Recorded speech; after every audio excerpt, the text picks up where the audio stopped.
Estou vendo com muito orgulho para nós do BRH Nacional, porque é uma competição sadia e mostrando a atitude de cada um. Então nós vemos as organizações, os profissionais, trazendo benefícios para o nosso setor, para a nossa área de recursos humanos.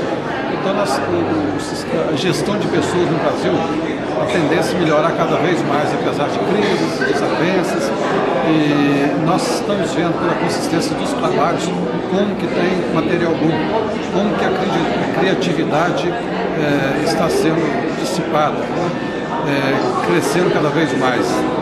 Isso é tudo em função da atitude que cada um está tendo aqui. A atitude das organizações, a atitude dos profissionais e a atitude da BRH em fazer esse evento tão maravilhoso.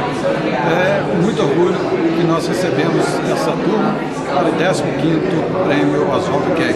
Esperamos que com a mesma consistência, com a mesma garra de cada profissional, possamos fazer 16º, 17º, 20º, 30º e por aí afora.